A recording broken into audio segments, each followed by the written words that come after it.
The lake was still that morning, the kind of stillness that holds its breath before something breaks. The surface a sheet of polished glass reflecting the sky in soft gray ripples as the wind whispered through the pines. And beneath that calm silence stood a cabin, small, honest, and built by hands that understood both the patience of craftsmanship and the weight of law. A cabin that had taken shape board by board under the watchful eye of a man who believed in doing things right because it was in his blood to follow every code, every rule, every measured line that kept structure from collapse. His name was Daniel Harris, the county's chief building inspector, a man whose world revolved around blueprints and boundaries, and the little cabin by Pine Hollow Lake was his retreat. A monument to quiet labor and the peace he'd earned after years of inspecting other people's dreams. But peace is fragile when arrogance drifts in like fog, and around the time Daniel's cabin had settled comfortably into the rhythm of lake life, new houses began to appear, modern, polished, clad in artificial perfection, brought by a wave of weekenders who saw the lake not as a refuge, but as a mirror for their vanity. And with them came paperwork, bylaws, and the poison of control disguised as community, something they called the Lakeside Preservation Association. An HOA that began with neighborly smiles and soon sharpened into a committee of complaints. Daniel watched them from his porch, sipping coffee as they held their first meetings at the Marina Cafe, talking about standardizing aesthetics and raising property values, and though he wasn't part of their subdivision, he knew what kind of trouble self-appointed authority could bring.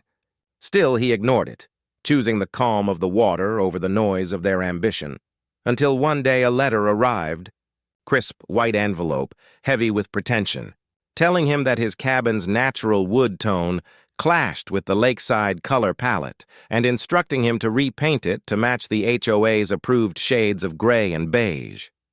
Daniel smiled, folded the letter carefully, and filed it away with his property deed, which very clearly placed his land outside the HOA's jurisdiction, and he wrote back a polite note explaining as much, attaching the deed and survey map as proof, certain the matter would end there.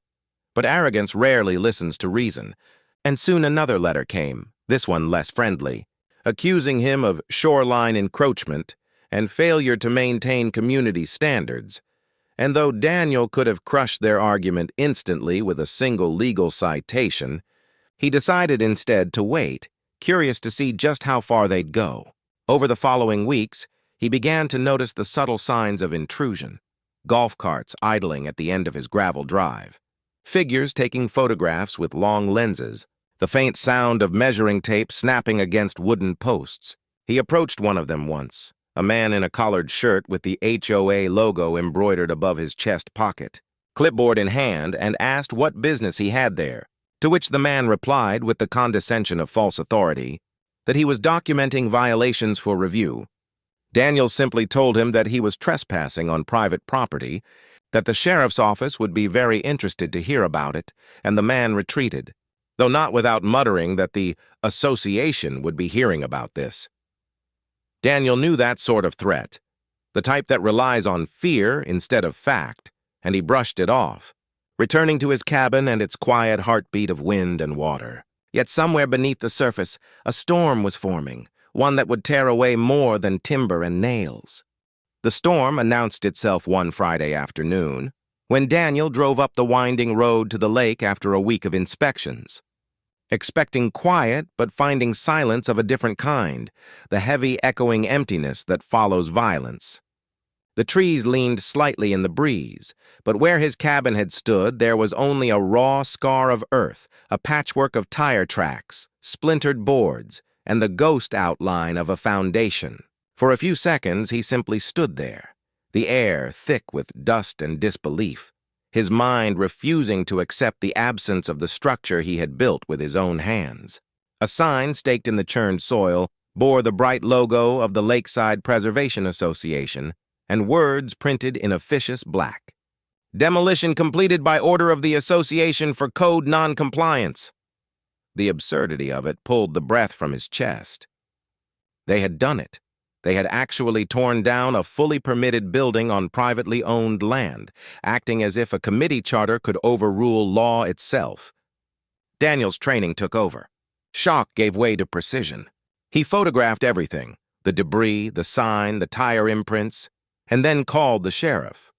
When the deputy arrived, the younger man's expression shifted from confusion to disbelief as Daniel unfolded his credentials and the official county seal gleamed in the afternoon light. Together they walked the site, the deputy taking notes while Daniel explained every permit, every inspection that had been filed and approved. There was no gray area. This was unlawful demolition, plain and simple. Over the next days, Daniel moved through the process with the same calm discipline that had guided his life. He filed reports, opened a case, pulled property records, and cross-checked signatures. The paper trail pointed straight to the HOA president, Gregory Holloway, who had signed a work order for removal of an unapproved, unsafe structure, complete with a counterfeit county letterhead. The demolition crew, local contractors who had taken Holloway at his word, had no idea they were being misled.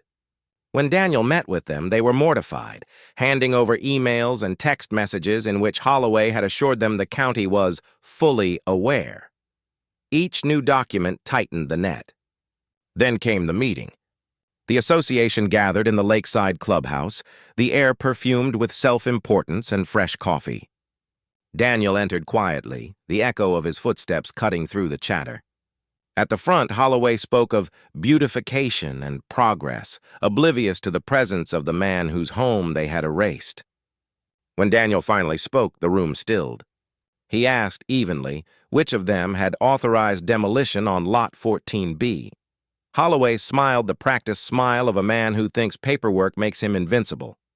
"We did," he said, "to maintain community standards." Daniel held up a folder, his voice low but resonant. "That's county property file number 1327 showing permits signed and sealed. And I am the inspector who approved them." Silence fell like a dropped curtain. Faces blanched, chairs shifted. Daniel laid the folder on the table and continued. "You demolished a permitted structure on private land.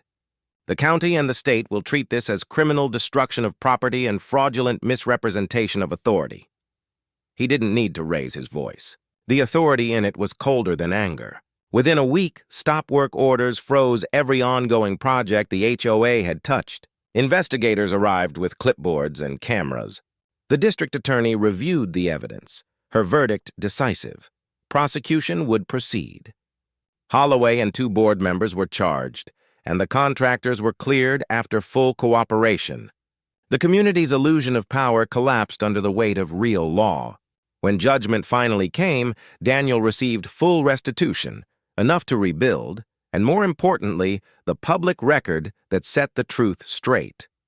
Months later, as summer returned and the scent of pine and water drifted through the valley, he rebuilt the cabin plank by plank, not out of bitterness, but out of resolve. The new structure stood a little higher, framed with the same honest wood, windows open to the lake breeze. Near the deck, he placed a small sign carved from cedar, inspected and approved, twice. Now, when dawn slid across the water and the world reflected in the still surface, Daniel would sit with his coffee, feeling the quiet hum of justice done. Not revenge, not fury, just the steady peace that comes when order restores itself. The lake was calm again, the kind of calm that follows a storm, and somewhere in that silence the faint echo of hammer on wood reminded the world that integrity, though tested, endures.